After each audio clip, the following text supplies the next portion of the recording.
আসসালামু আলাইকুম, welcome back to RG kitchen BD. আমি রাহেল আহমেদ সিলেট থেকে।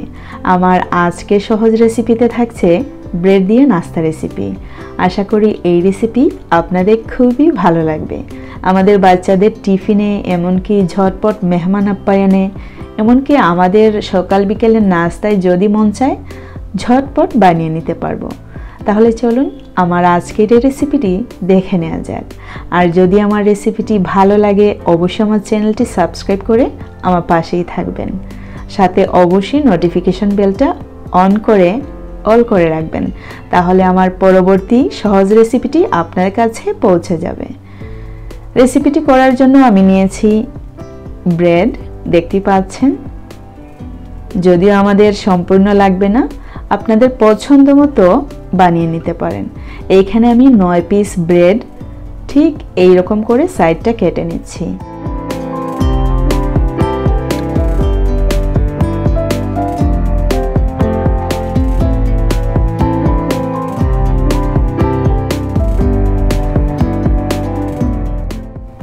এই রেসিপিটি করার জন্য আমাদের দুধও প্রয়োজন হবে, তাই জন্য এখানে আমি 1/2 লিটারের মতো দুধ নিলাম। দেখতেই পাচ্ছেন ডিপ ফ্রিজে ছিল, একটু আইস মনে হচ্ছে। তারপর চুলে একটি প্যান বসিয়ে দিয়ে দিচ্ছি 2 টেবিল চামচ পরিমাণ ঘি। ঘি না থাকলে অবশ্যই আপনারা রেগুলার তেলও ইউজ করতে পারবেন, অথবা বাটার, অলিভ অয়েল, যে কোনো কিছুই ইউজ করতে পারবেন। যাই হোক, আমি স্প্রেড করে দিচ্ছি, দেখতেই পাচ্ছেন। তারপরেই আমি 3 পিস ব্রেড একসাথে করে দিয়ে দিচ্ছি।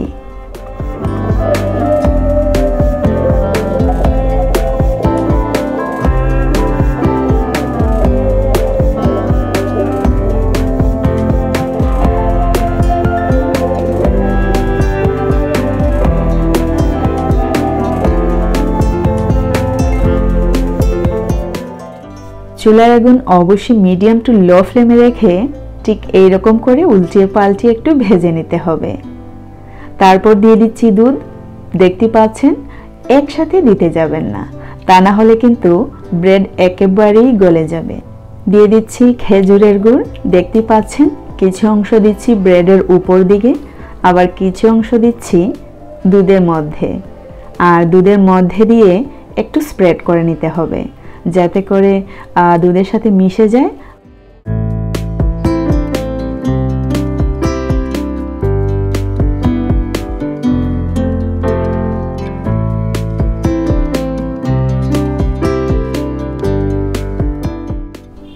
এই অবস্থায় যখন পুরোপুরি শুকিয়ে যাবে, ব্রেড এই দুধ গুড়ের মিশ্রণটাকে চুষে নেবে, ঠিক তখনই আমরা নামিয়ে নিচ্ছি। আমি আশা করি আমার আজকের এই রেসিপিটি আপনাদের কাছে ভালো লেগেছে। যদি ভালো লেগে থাকে অবশ্যই একটি লাইক দিতে ভুলবেন না, আর আমার চ্যানেলটি সাবস্ক্রাইব করতেও ভুলবেন না। বেশি ভালো লাগলে অবশ্যই শেয়ার করতে পারেন।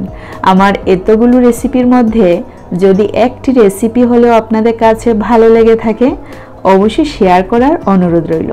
C you in the next video. Till then bye, আল্লাহ হাফেজ। সবাই ভালো থাকবেন, সুস্থ থাকবেন।